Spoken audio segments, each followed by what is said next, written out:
This is an interesting start to this week's Who's Here match. Yeah, hey everybody! As we said, who's here? It's Egg and Alex, and that's Michael Myers. That's the shape, Michael Myers. Specifically Dead by Daylight, Michael Myers. Is that better or worse? I haven't played Dead by Daylight. He's technically the same. Watched the Halloween movies. I mean, he's still, I think, like S tier, who's in the killer tier list, so that's good. Raw Underground legend Arturo Ruiz, who was the one person in NXT I wish they did more with after Raw Underground. I think he was on that like list of people that should have been in the Dynamite Mine, but got fired. Yeah, he would have made sense. So like there were plans there, but that never got there. Can we just keep talking about Arturo Ruiz for a bit? Yeah, we can do. I'm doing Jiu-Jitsu Master Black Belt in Jiu-Jitsu actually. We are ignoring Dan Lambert because it's Dan Lambert. Please, someone take the microphone away from Dan Lambert. Dan Lambert is the worst part of Dan Lambert. Don't step on me. We the people. It's Jack Swagger, not Jake Hager. The gimmick is not dead and buried. Fuck you, Jericho. Do we still get away with the hair? It's being Jack Swagger, or is that exclusively Hager? No, we get away with the hair because he did that as Swagger as well. Not American Top Team, but it is indeed a MMA fighter in Quinton Rampage Jackson. Thankfully, there are no doors. Thankfully, there's no doors for him to rip apart. All doors will remain intact, at least for now. Hall of Famer Jim the Anvil Neidhart, otherwise known as Who? Yes. Very famous for being Who. Yeah, who's on first? Would you believe? No, this is like the 6th entrant. True, who's on 6th? Reach for the sky indeed, one half of the Briscoe brothers, Mark Briscoe. The supposed brains of the conglomeration. Indeed, representing the boys from the Chattanooga River. A couple of chicken farmers out of Sandy Port, Delaware. Throw that title over the road. And the reigning champion, since going independent of Johnny Gargano due to injury, Tommaso Ciampa. And let's just face this, outside of this match, Mark Briscoe and Ciampa would be a hell of a match. If it has not happened already, yes it would be. Well, if we were doing like AEW versus WWE, that would be the match. If not, Tommaso Ciampa versus Moxley, last man standing. Honestly, I would love to see the conglomeration versus like the pride of NXT. Yeah. Well, like Gargano, Ciampa. Who would be the rest? Finn, maybe? I would, maybe? And maybe Ilya? Like... Ooh, that's a depends what generation of... Like, if we're doing all of NXT or one specific generation of NXT. You could argue Trick Williams, I feel like he's next coming. Yeah, I think, like, he would be the Braun next Breaker. one on that list. Yeah, you could argue Braun Breaker, too, I think. There's a lot of options you could do for, like, a pride of NXT team to go against the conglomeration. Yeah. Could you imagine a tournament that's just NXT tag teams, like, each year? Like a history of the NXT tag team scene. Like, so many good teams there. You'd have honestly, DIY. If they did a just like Revival. Legacy version of the Dusty Classic, where instead of just being current teams, it's all teams from NXT history, that could be... That might be a video idea, actually. Yes, that's what I was hinting at. I was wondering when you get to that. Pin on Dan Lambert, only a 1. God damn it. Michael Myers. I mean, if anyone can, it's Arturo Ruiz, who is, again, a black belt Brazilian Jiu-Jitsu artist. And a AEW cameo. Yeah, like one actual match and then probably a few appearances on Dark no one cares about. I remember when he debuted. That's a scythe to Mark Briscoe's eye. Yeah, that's fitting. Like, I don't know what we expected from the Michael Myers out of this. Mark Myers. What a team. Let us not give... let's not add Michael Myers to the conglomeration. Why not? Let's add Leatherface too. Leatherface teaming up with Ishii. No. But legitimately... Oh god, the scythe's coming back out. Fun fact, Arturo Ruas, I'm pretty certain, is the one person whose whose AEW debut has more dislikes to likes on YouTube. I'm pretty certain it still does. I doubt It's it, just slim. because there are some... Honestly, do you know who I wouldn't be surprised to have might have beaten that? Dan fucking Lambert. Who, I remind you, retired James Storm from TNA. Dan Lambert, the worst part of anything involving Dan Dan Lambert. Lambert. Like, the thing is, he's good at getting heat. It's just the heat you don't want. Yeah, it's go home heat almost every time. Now, Tommaso Ciampa could be the second person to, defend the Who's Here Championship successfully, having beaten the previous holder who did achieve that glory in the form of Willie Mack. Yeah, I very much could see it, but not the easiest matchup. There is definitely some stiffer competition in this than we've had in some previous Who's Here Championship matches. We're not just talking about Michael Myers' unwavering face. Or the fact that he somehow keeps bringing a scythe out of nowhere. I believe that's because we forbid a kitchen knife. Sure, yeah, because the kitchen knife is where we draw the line. We have seen the scythe before in the ring. That was a burning hammer onto Michael Myers from Mark Briscoe. Strangely fitting, a strangulation Elevated attempt. choke.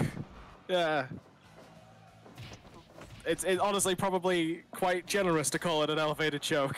Yeah, I think it's just strangulation at this point.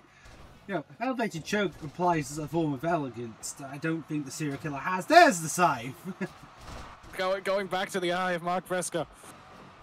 I mean, to be fair, if you're gonna keep him down, you might as well keep him down. And now to Neidhart. Okay, taking the choke. Again. And again. A rope break on a strangulation. Eric crash onto And now an Briscoe, iron claw. big overhead onto Ruas. And yeah, the claw. So Michael Myers apparently watching a biopic recently, I guess. And fairy tale ending on to Rampage Jackson from Tommaso Ciampa, I saw. Briscoe, super kick. Ciampa has been hitting some powerful offense, and yet still we've got no one out. Mat return. Big moves from Arturo Ruas. Dan Lambert punch. Dan Lambert punch. Dan Lambert punch. Dan Lamb's on the punch again. That's 5. Signature technique gets gut wrench troubles. Yeah, Jake had enough of that. Oh, pin on Ruas. Briscoe nearly eliminates Mark. Sorry, not Mark. Arturo Ruas. Too many bald and bearded Mark. people in this match. Mark pinned Mark is what I was about to say. About half the field is bald. Yep. Because Michael Myers has hair. We know he has. Yes. Because he Froggy was Bo! Yeah, Froggy Bo. Shout out to Jay.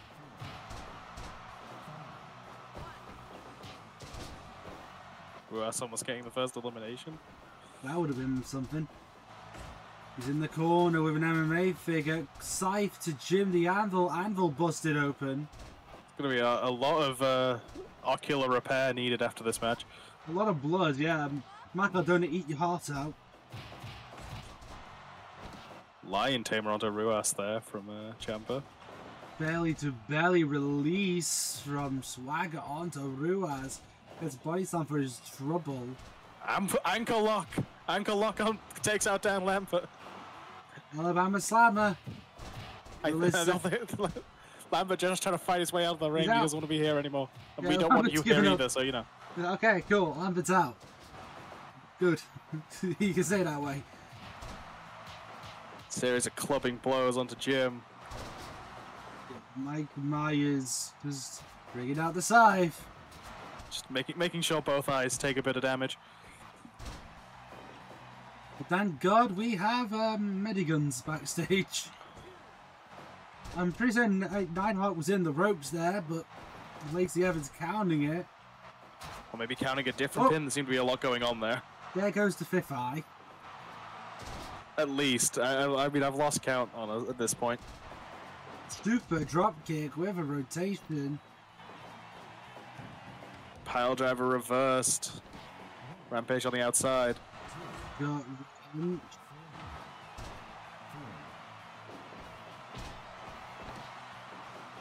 we have the translation for the count. I'm not sure why, but you know, apparently Lacey not speaking clear enough English.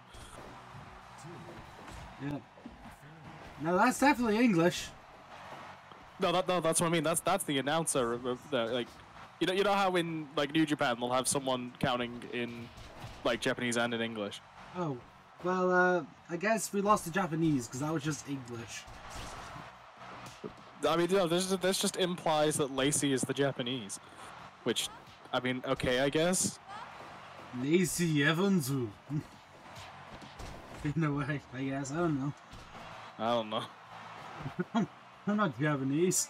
Pinfall to bias. Unfortunately, the serial killer is not pinned successfully. Fisherman Buster on the Neidhart. Right on the neck. The historic heart weakness. Hart's never having great times with necks. Or busters. Especially if you're British or you're against Goldberg. Or a Samoan named Joe. Or you're a kid called Tyson. Pin onto Rampage. Mark is out, I think. Gut wrench hit him. Ruas is out. Oh. Series of rapid eliminations. He's going for the eye. Michael Myers is not done with it. Yeah, he's not done. He's technically no longer a legal competitor, and therefore get slammed. Not under the protections of the wrestling match. But he does get slammed. Not an equivalent exchange, but you know. We have a 1 in 4 chance of Ciampa retaining. We have a 1 in 4 chance of a real American. 1 in 4 chance of Hall of Famer. And a 100% chance of someone needing an optician. Fairy tale ending onto Michael Myers, not going for a pin. Rick and Rana. Ciampa become the one-man army, gets strangled. Not enough. Project Ciampa onto Neidhart. Down to his partner and then Ushigori.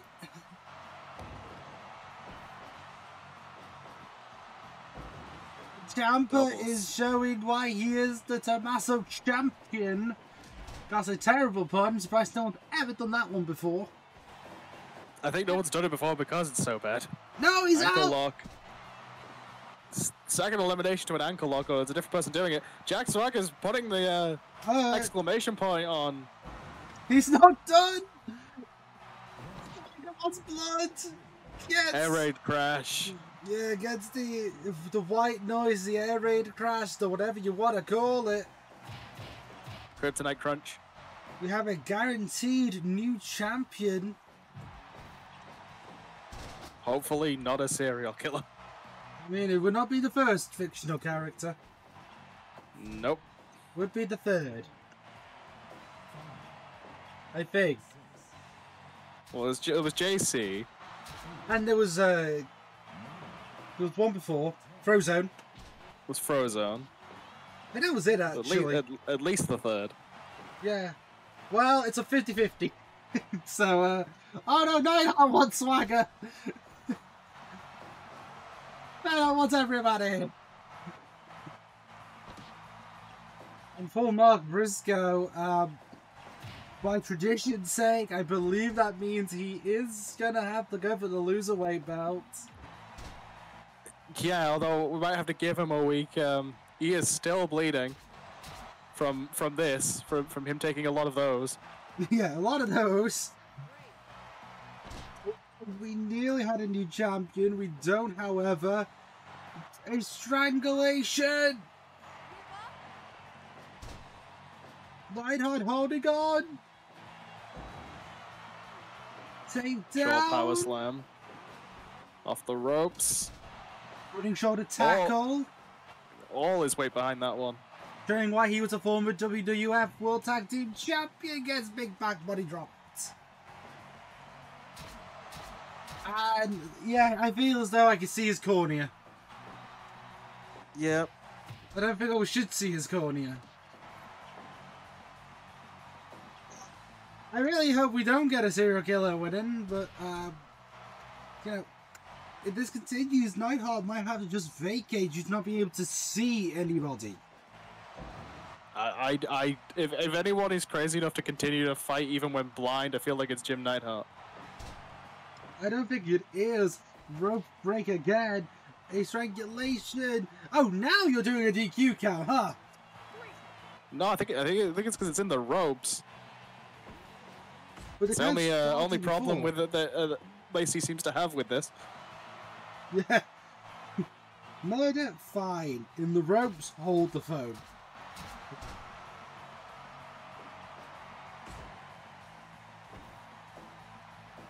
So running power slam from Neidhart.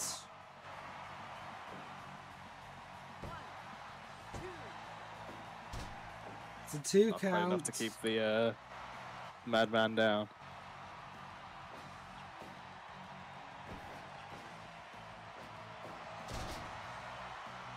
Folding him over with the back suplex. Still not done.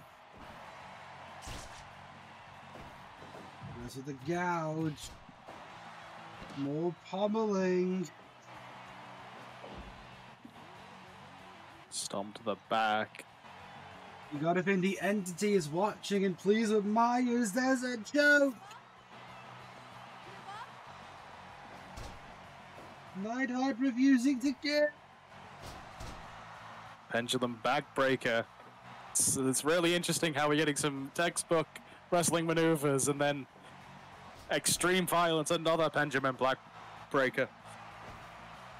We're gonna pretend that you didn't just say the color. I'm also pretty sure I said pendulum instead of pendulum, but you know. Yeah, I didn't want to bring that one up because I know you have that little lisp. Don't worry. I know. I'm not a dick. Yeah, it's Yet. Running power slam. Fully got a match within a match here. Will it be enough? Please, no! It's not enough to keep the serial killer down. Where does he keep getting these size from? It's the same size. How is it not poked him? It's Michael Myers. Why are you questioning it? Have you not seen a Halloween movie? No, I don't like horror movies. It's Michael goddamn Myers. Dude survives a freaking truck crash, I'm pretty certain, in the first movie. I don't like horror as a genre. Because I love horror as a genre. So, you know, that's fun. Learning more about the commentators every episode. Indeed, that's the main goal of this show, clearly. Clearly. He's just ran into a turnbuckle. He just ran into a turnbuckle. He is not the most familiar with the wrestling ring, I suppose. Oh no, Michael Myers is well known for being in wrestling. So very, very familiar with that scythe though. Rear naked choke, fingers in the eyes. Yeah, it's why he hasn't been poked out by it yet. The claw. No, it's enough. We have a winner, and the entity will be happy, I guess. The entity has given Michael Myers his opportunity. Congratulations, Mr. Myers. Not to be confused with the guy who plays Austin Powers. Yes, that. That indeed. Ladies and gentlemen, do not get it twisted. This is not a tag team competition. Only Connor will be wrestling, but Connor has the opportunity of a lifetime ahead of him. As after pinning the champion in the Who's His contest a week or so back, he has now been given an eliminator shot. Meaning if he can pin the champion one more time, he will get an actual title shot. That's right, but if Dakota Kai wins, well, Connor's going to have to go back to the beginning of the line. He's going to have to try again, I guess. Shots like that come few and far between for a lot of people, never alone people like Connor. So here he is, referee Stone Cold Steve Austin, here to officiate. Yeah, bringing in the big guns in terms of refereeing prowess. Loving blow to the back of Dakota Kai. Yeah, following with an elbow drop, a lot of strikes focusing the head so far. Which, if this does go to another match, all of these blows will, that damage will still persist into next week. Yeah, and remember, Connor, he definitely has the height, weight, and power advantage. He's clubbing blows, probably the most optimal strategy for Connor. The issue is, Dakota Kai has the agility to counter it. She has the agility, and I'd say she's almost has the striking acumen as well. Like, Team Kick is more than just like, a nickname of a thing that they were doing. She has those educated feet, if you were from a 2K game. That's true. But at the same time, you've got to think Connor might be, a little bit aware of the agility of Kai. He has to team with Victor, and Victor usually is the more agile member of the team. So, perhaps asking for a few pointers on how to approach this match was Connor. On the other side of things, though, Dakota has had a lot of, objectively larger than her opponents. She's beaten Drew McIntyre before, to earn the shot to even challenge for the title. Yeah, then beat Shane Strickland. Or kill So, yeah. Certainly not, nothing to scoff at in the competition she has been able to put down. Like, that chiropractor is a hell of a kill shot move. How, she's got to try to do it once again with someone who is, definitely, I think, a little bit bigger and a little bit more muscular than Drew McIntyre, or at least more clubbing and more power-based. Drew has the agility. There's the chiropractor. Yeah, we're hitting one already. Not as quite as forceful if we've seen it. Maybe having a little trouble with, as you said, the size difference. Yeah, you have to adjust yourself and how you approach a match when you're against someone who's, bigger. It's going to be that moves affect them less. It's going to be maybe your more power-based moves that you would hit on, a regular competitor might not apply as much. I think that might be the issue. Yeah, if you're Dakota Kai here, you might want to actually rely more on your, striking game, more on that Team Kick mindset than as good and as powerful as we've seen the chiropractor be. Yeah, don't get me wrong, the chiropractor is effective, but well, that is one example of where it doesn't work. Yeah, I mean, they might have been setting up for it again. Might even been looking for a pile driver. No, I think she's trying to finish the chiropractor, genuinely. But Connor able to repeatedly shift his weight, get out of it. Yeah, I mean, when you can lift someone twice as heavy as Kai, watching them over for you with just your shoulders is not going to be a challenge. Great naked choke on the outside into a running knee. See, that's what she needs to do. She needs to do this sort of wear down style. She needs to try to deal as much damage as she can. Detonation kick. Gets to the ring, Connor recovers next to Victor. The two talking. I think Victor trying to give a little bit of advice here. Yeah, planning, making some plans, making some moves, maybe. Question mark kick. Interestingly, that they're wearing grey face paint has a reference to Stardust, who, you know, they did team up with recently, lost to the Premier Athletes. Yeah, Premier Athletes surprisingly on a bit of a roll recently. And Mark Sterling hasn't been anywhere to be seen. From what I understand, Mark Sterling has been lobbying for potentially a title shot of some sort. I'm not sure what. I think we'll hear more about that later. Yeah, like recently we've been seeing the Vari filling in slot, so it'd be interesting to see if, you know, the Vari's also having a little bit of influence there. The Vari, of course, being our current openweight champion. A barrage of kicks in the corner to Connor, off the ropes now. Drop toe hold. A lot of weight to shift. A lot of momentum to suddenly stop. Wheelbarrow facebuster. Trading blows now. Those big shots versus those educated kicks. Big triumph super kick keeps Connor down. Off the ropes. There's the knee, more velocity, if you will. Big, almost penalty kick style, but hitting with the entirety of the knee to the foot. That guy just trying a best White Russian leg sweep. The ropes, Connor's a bit blown up though. And ends up just being a wall for Kai to collide into. That might be enough.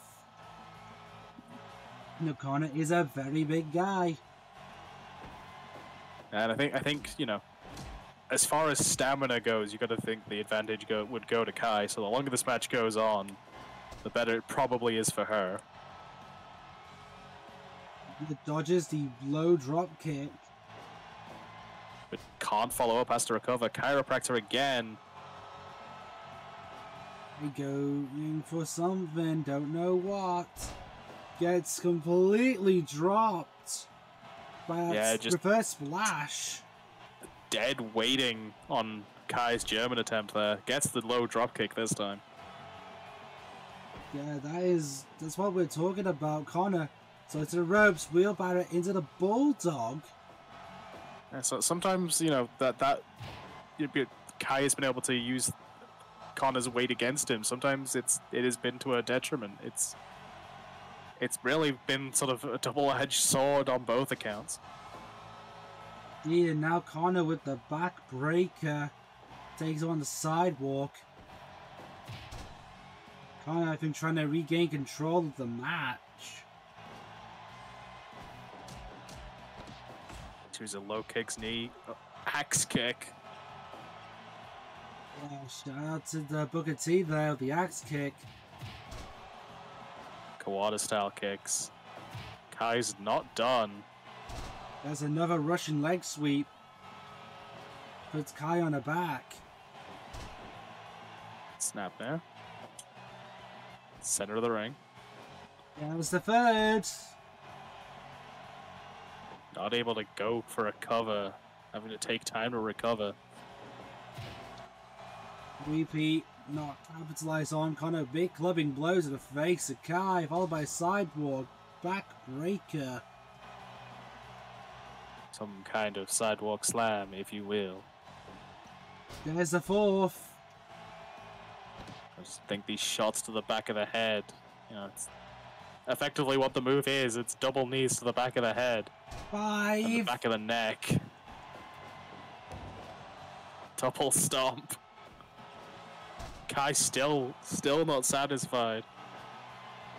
You know, I don't think Kai thinks that Connor's going to be down for the count. You know, I think she wants to just try a little bit more of a wear down strategy. On the other hand, we have seen Kai, like, how antsy she gets, like, she's the champion. She's constantly saying, "Oh, you know, I'm the champion. Why am I not on the show? Why am I not getting matches?" So anytime she is in matches, she ends up, you know, going until the other person can't. Yeah, that's true. Big boot there from the Coda. And immediately with a slam sent to the floor, gets a coupling blow. Here's a sick for you. Shot after shot to the back of the neck. Yeah, I think his spine is good. I don't think we need any more chiropractic. Kick versus coming blow. Super kick, once again being the deciding factor. Follows it up with 2 regular roundhouses to the stomach. With the dash middle. Austin just sitting in the corner. I mean, I think Austin has nothing to officiate here. He's taking a little break, I think. That also, honestly, like, that also might be why Kai's not going for covers. Kai had some unfortunate positioning when it comes to covers in that match against Killshot, where Austin kept calling for rope breaks on one and not the other. So maybe Kai's still a little salty about referee Steve Austin. I mean, I wouldn't want to piss off Stone Cold Steve Austin. But, you know, I'm not Kai, I guess. That's the turnbuckle. People keep doing that today. You'd think they'd know by now. Ropes, wheelbarrow, bulldog. Yeah, the modification on the face buster there. Puts Connor to the floor, followed by the Kawada kicks once again. Vertical suplex, both competitors down. Connor first to his feet. Oh, and there goes for it. Beautiful! Beautiful left dropped Kai straight on the face. Yeah, flapjack laid Kai out like a pancake. Some more Kawada kicks. Yeah, more and more blows to the head and the neck from Kai.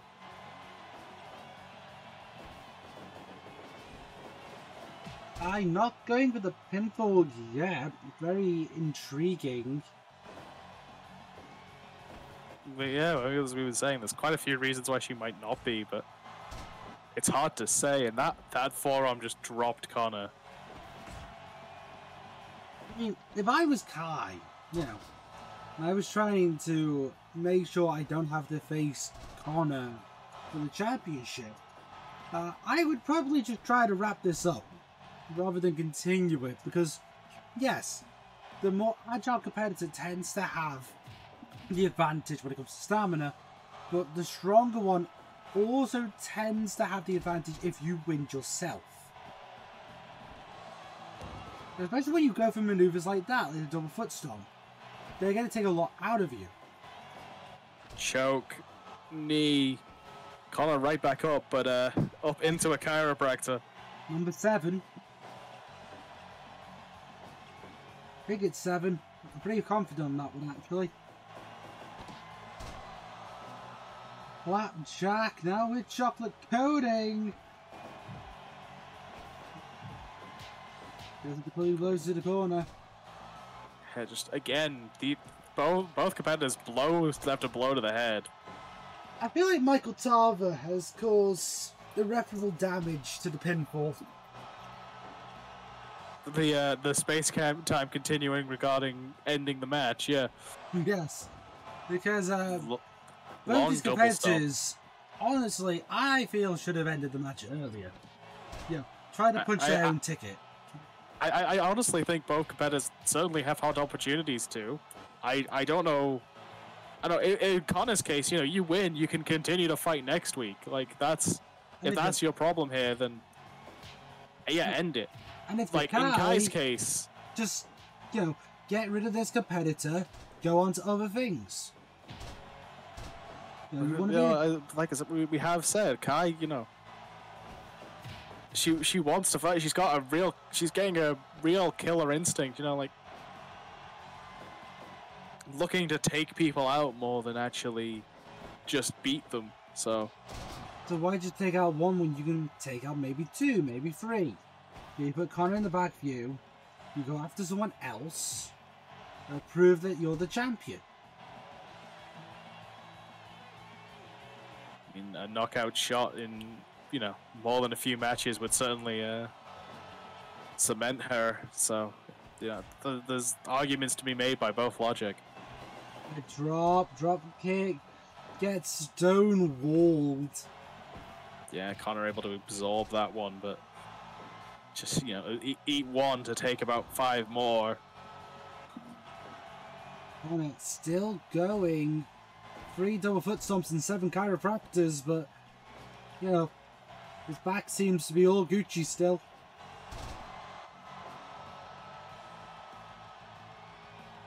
Yeah, but we have seen a few shots to the neck now that have just taken him out. Detonation kick.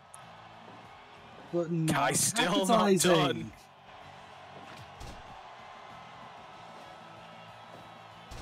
Kai is just continuing this onslaught. Yeah, I don't really know what it proves. Not satisfied with I don't know. I'm not satisfied with how the match has gone, how it ended, or maybe she will only be happy with a knockout. You know, it's hard to tell. Series of boots, the Tree of Woe. Go back to the other corner once again. Victor's just watching on as Connor gets, you know, hit with all these kicks, double foot stomp onto the back once again. Right, blow after blow. Irish whip reversed lariat. And Connor's trying to gain advantage again. Lobbing forearm to the back. There's number 8. Shot after shot, blow after blow. We've seen so many big moves out of both competitors. Blow after blow, time after time. But it just, again, neither competitor wanted to end the match. Really gotta, it's, you know, at these points where you gotta wonder what is going through these competitors' heads. Yeah, it started to resemble a deadlock game. I'll tell you that for free. Even with advantage, no one wanting to end it. Just wanting to deal more damage. It's a hell of a choice. Is it the right choice? I don't think so. Here's number 9. It's like, we get it. You want to finish your build, but also we've been here for like half an hour and we can't get anywhere. We're not coming back. Just end it.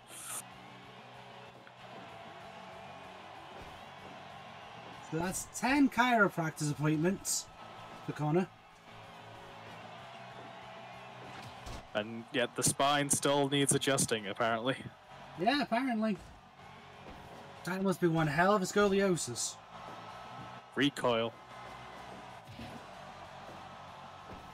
Shoutouts to one half of our tag team champions. Oh, now you're calling it the recoil. Honestly, at this point, it's because it's a bad name. We could just call it the Jersey Code Breaker. I don't think anyone from this match is from Jersey. I don't know. I don't know where Connor's from. I believe he has a one-way ticket to the 5th dimension. Is Jersey in the 5th dimension? Technically, it's New Jersey. I mean, if we're talking specifically about Liv Morgan, yes. Yeah, well, that's why that was her entire gimmick in NXT. Was she's from New Jersey? To confirm, the Jersey Code Breaker is not named after Jersey, the town in England. I just want to confirm. Or the Jersey Boys. Or the Jersey Shore. Actually, it might be that one. Yeah, it's highly unlikely. Number 5 on the double stomp, still going. Certainly not the Geordie Shore. Definitely not Essex. And it's not the only way. Essex most certainly is not the only way. If you go another way, it's not Essex. Do you know the way reference in 2024? I feel like people still remember Uganda Knuckles. Oh yeah, people remember it. It's whether or not it's how timely it is. I mean, I had a conversation 2 weeks ago with someone about vuvuzelas, so it could be less relevant time-wise. No meme is ever truly dead. Vuvuzelas are, and I'm glad about it. Guillotine Big drop. leg drop. Yeah, go for the guillotine right on the back. It is a big leg to drop. It's the move Hulk Hogan regrets. That's of all of Hulk Hogan's many poor life choices, that's the one that he regrets, isn't it? Yeah, because his spine. He argued that the ring was very hard, so when you're doing the leg drop every time, like you do it like 100 or like 200 times a year, that adds up in later life, which is fair. That is fair. Like, actually, you know what? It's a fair critique. I feel like we've lost count of the number of chiropractors at this point. No, we're at 10. Oh no, well, there's been at least 2 while we've had a conversation. Oh, then 12. No, I thought I counted those. Nope. Then 12. I said at least 2. I have lost track. If she doesn't finish the match, then I don't care. It's 12. Okay. New rule.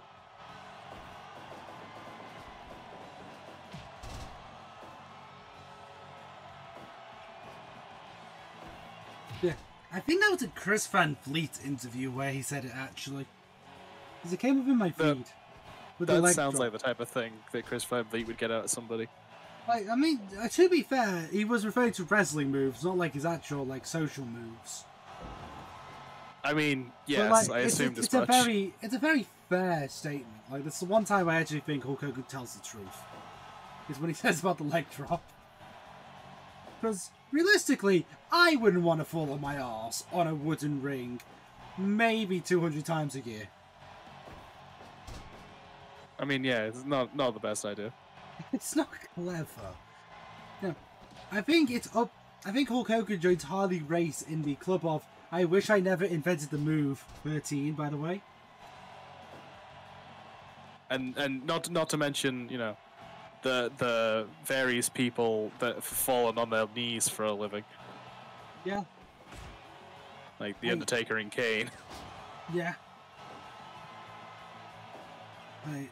Then again, Kane bumped on his knees for things he probably shouldn't have done, so... Yeah, it's the flying headbutt, the tombstone pile driver, and it's the leg drop, or the 3 legendary moves that people hate. I'm pretty certain he didn't like what was the move where Undertaker walked the ropes?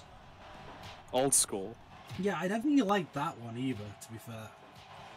I think that was just because it was awkward to do more than because it I think he liked how it looks, but I don't think he liked doing it. I might be wrong on that. Yeah, because it seems like the type of thing that's awkward to do. It really is. Like, you know, you see luchadors do it 14, and you know, they make it look easy, but they're not the size of Mark Calloway. They're not the weight of Mark Calloway. They haven't died. Their character isn't a biker. Numerous things I can compare. Another flapjack. Maybe we should have been counting those as well, Jesus. And doorfoot stomps. It's been a lot of moves that's happened quite a few times. Yeah, a lot of repeated sequencing.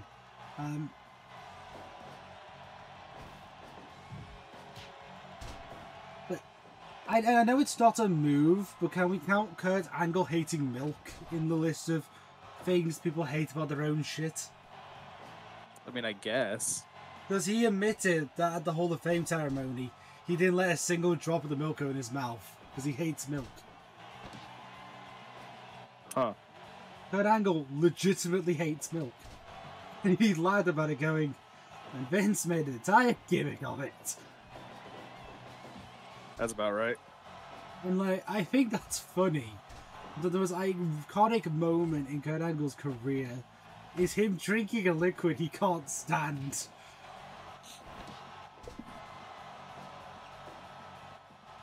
Like, that's just funny. It's kind of funny, yeah. That just feels so Kurt Angle. I mean, the number of things like Vince did to give Kurt Angle storyline-wise just to rip him, like bestiality with Booker T's wife. And the whole Jason Jordan thing. The Jason Jordan thing could have worked. If it was Chad Gable. I mean, even if it was Jason Jordan, if it actually, like, you know... did something with it. They did something with it. The problem is the entire thing was just Vince wanted to make a joke about Kurt supposedly getting with a black woman. That's the entire joke. That's funny to Vince. Why did it take so long for people to be so concerned about Vince McMahon? Because it's Vince. There's a laundry list of reasons. Yeah. I believe he also said the N-word on camera once, so, you know. Oh, at least. Poor Booker T. Tell me he did not say that. Yeah, no, he said it to John Cena, of all people. Yes, and Booker T watched. I remember. I remember this. Yeah, because Cena was WWE champion. I think he got drafted to Raw like 2 weeks before or something like that. I feel like that's timing. This was full word life rapper John as well. Yeah. This wasn't PG John yet. This was John Cena. We can make him heel in SmackDown vs. Raw. Cena. This is John making raps that are basically bad gay jokes, Cena.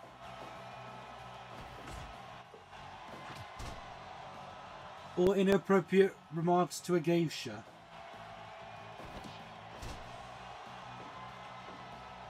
If you know, you know.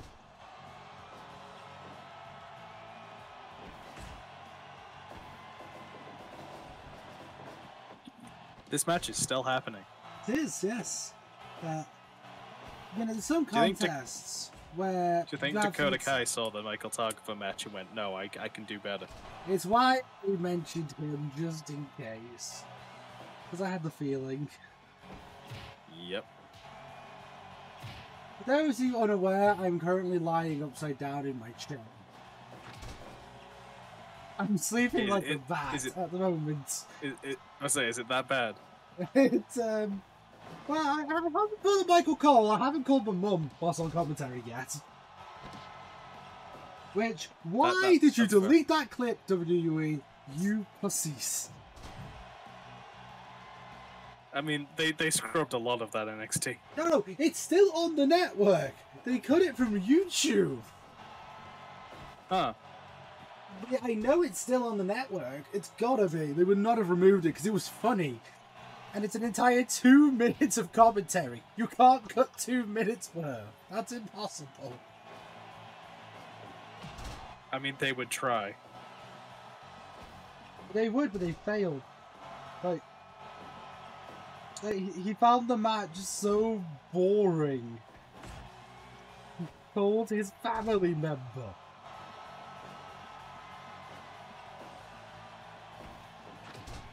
Like,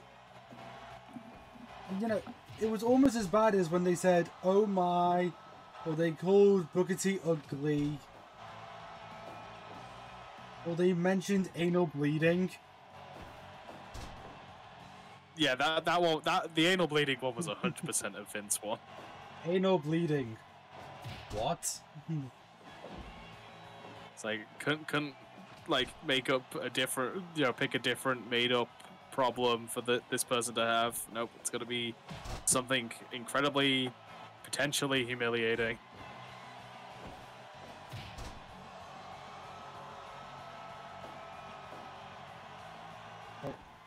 Remember, Michael Cole was one of the NXT people.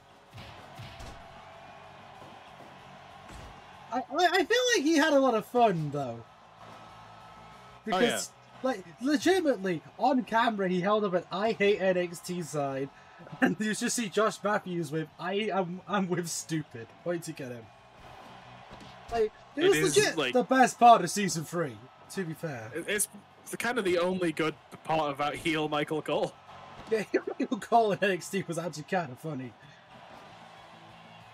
Whereas he's having the time of his life, and currently, I will say this, Michael Cole is proving that he is a good commentator recently. Yes. Like, he has errors, and they're funny to point out, but he actually is skilled.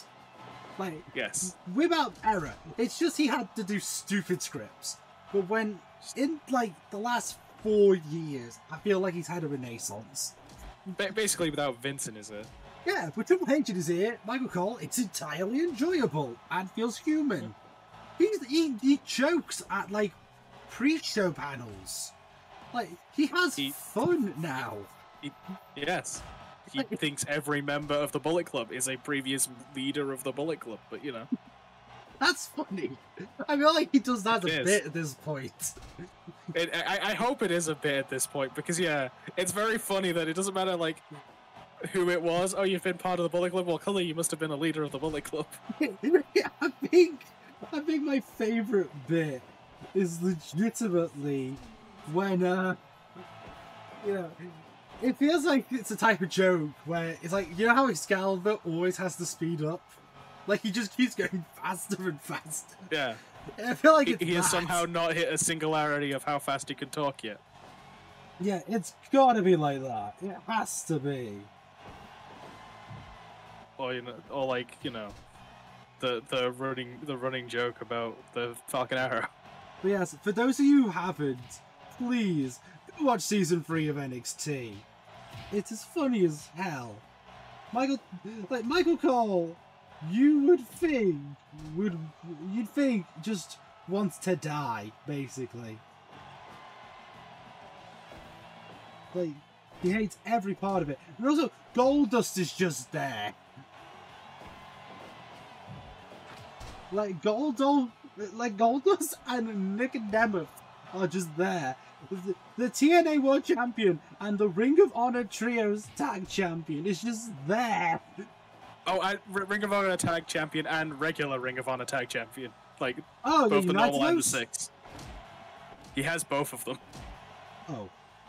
He has both the tag and the 6-man. Okay, well, I don't like that. The 6-man being with the Von Erichs and the tag being with Sammy Guevara. What? Yep. What? Yep. What? Yep. Yep. This is the that appropriate wasn't reaction the name to I this expected. information. That wasn't the name I was thinking. You could have said Leo Rush. I would have been like, okay, I gotta get it. Nope, Guevara. No. I meant TV with Guevara. Mm-hmm. I didn't mean to Leo Rush and Goldust. Jesus Christ. Yeah, no, it's Goldust and Sammy Guevara. In the whole gimmick is they're all from Texas, you see, and Collision is now happening in a gaming, like an esports arena in Texas. That's depressing. It is. Which part? All of it. Yeah. Pretty much.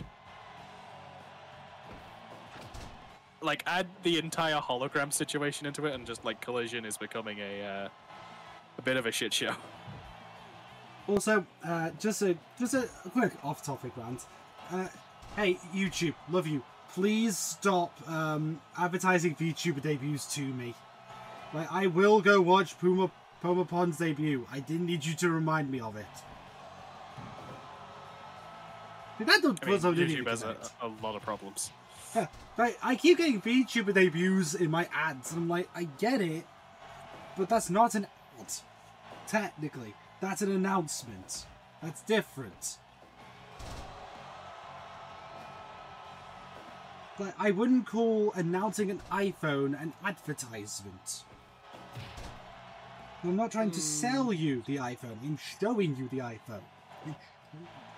I'm announcing it will eventually that's more sold. just like, I think that's more just some idle animation, some VTuber or companies are buying the ad space as well. So. I'm okay with it, but I don't need it at this frequency. Like, I'd argue the VTuber space has enough people giving news that we will all know the debuts. Yeah, like if we want to know, we'll probably know. Yeah, if we want to look up the debuts, we can look up debuts. We do not need it all the time. Also, people who are using the ad space for music videos, no. I mean, I prefer this than He some did of the it. terrible ads we have had. He did it. Oh, the match is over. Right, there was a match. He did it. Yeah, it paused. The match froze for a second. Time froze. And I saw Austin raise his arms and I went, thank God. Carter did it with a neck throw headlock. Has anyone ever lost to a neck throw headlock? Probably. Yes. If you haven't seen it before, you did. First time for everything. Congratulations, Carter. Please make sure your next match isn't an hour long. Cheers. Good job, buddy. Are you ready? Yes. 3, 2, 1.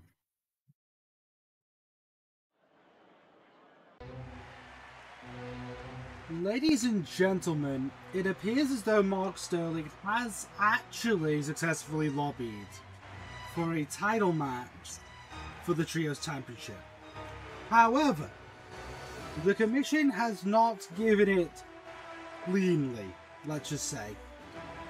For the next 2 weeks, and this week, in fact, each member of the Ring Generals and the Brit Athletes are going to be facing each other 1v1.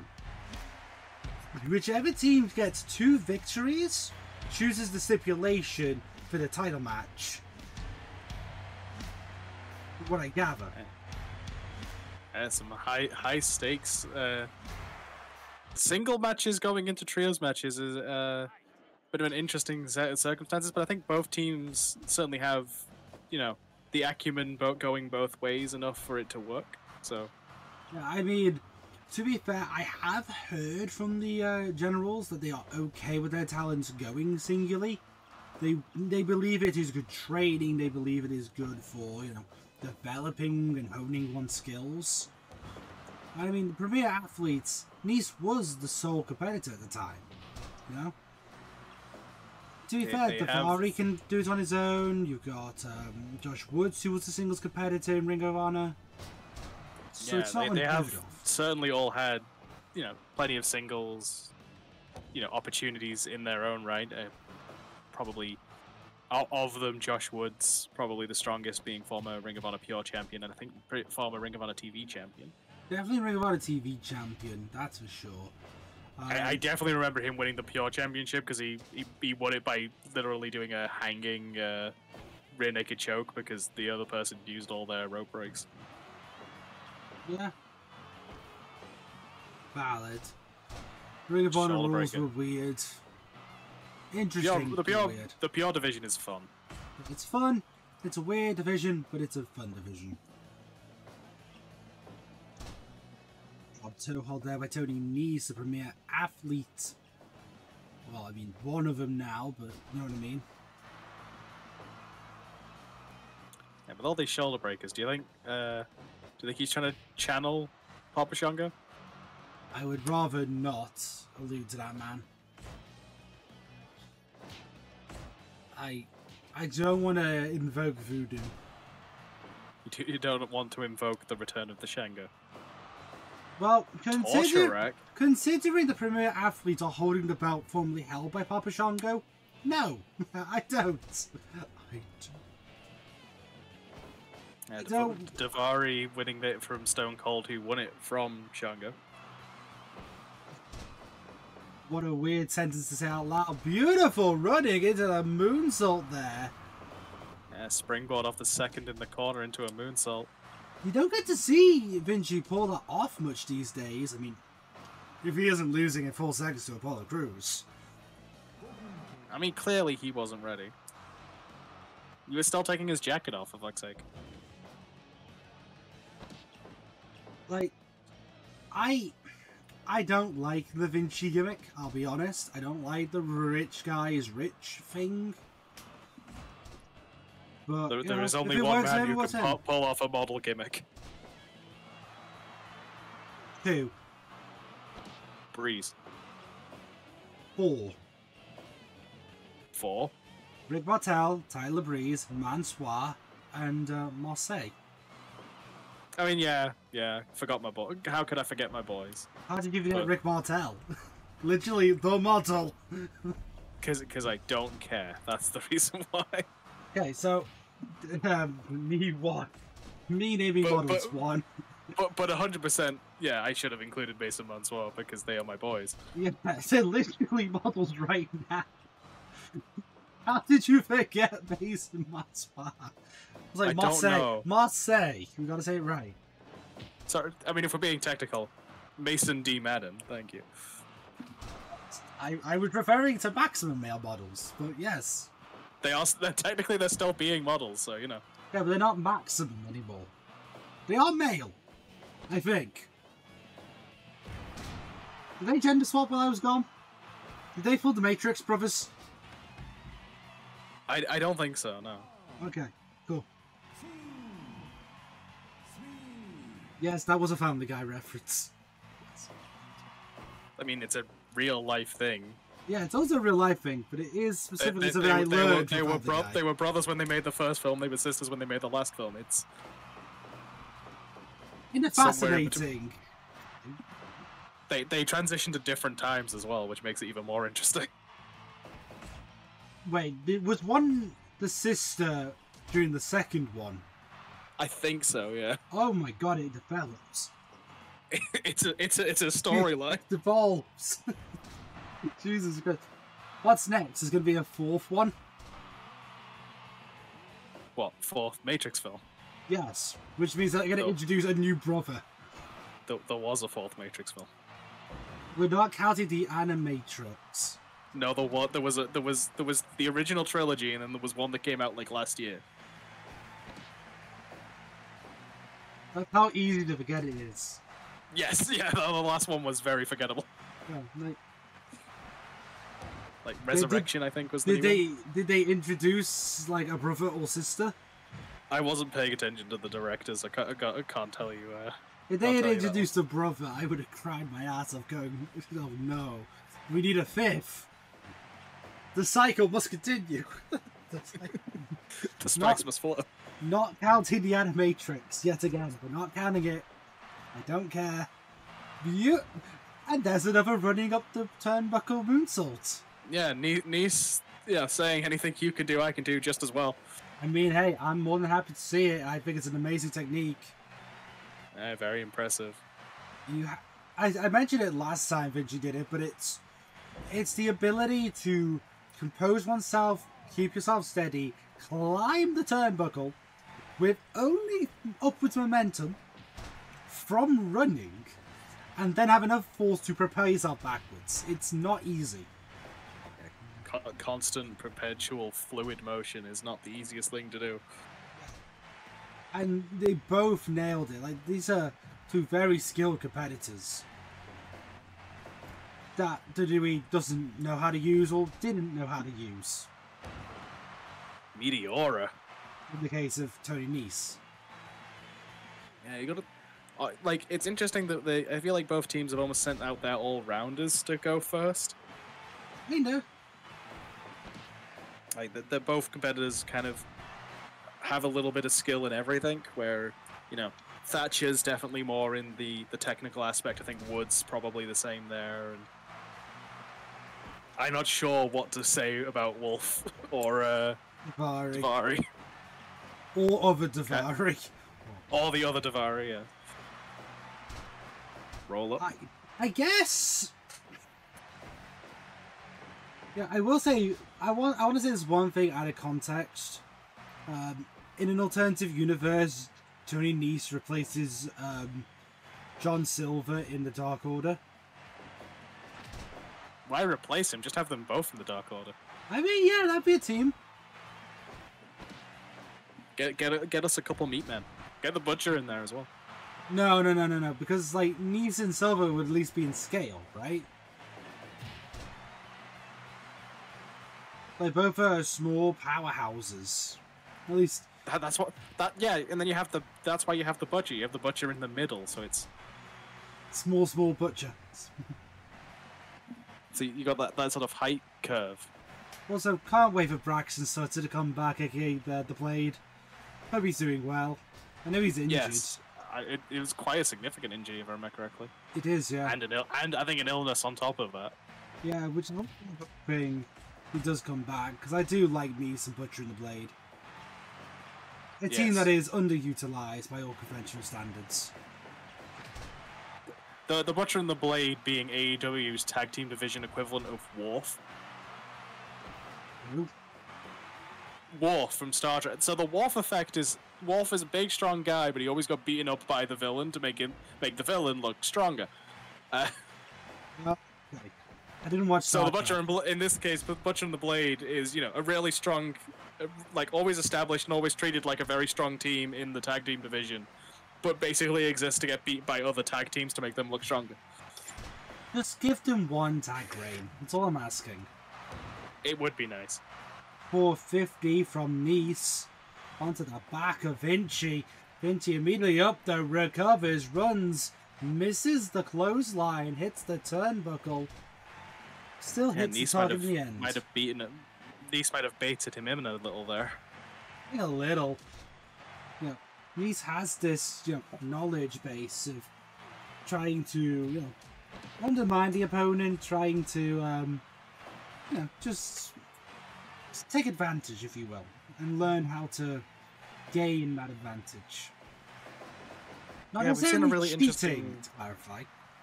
Almost a duality out of Tony Nese, where he can be the smartest man in the match, but he can also very easily get caught up in the moment, like be it his own ego or the the chance of the crowd. He can very much get caught up in it, but when he's focused, he is one of the smartest wrestlers we have.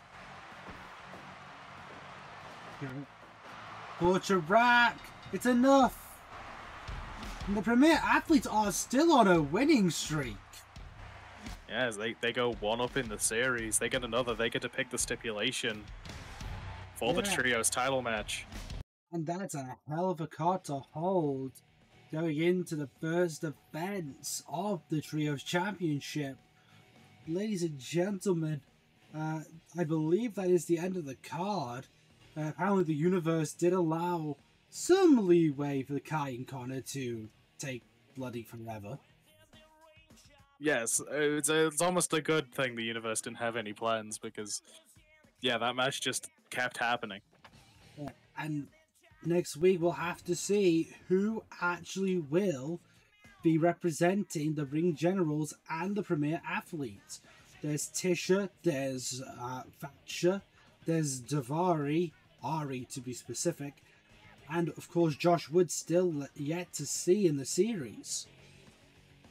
Will it be a 2-0? Will the Premier Athletes be able to keep that momentum going that they've been riding for a little bit, or will the Generals, be able to even up the score?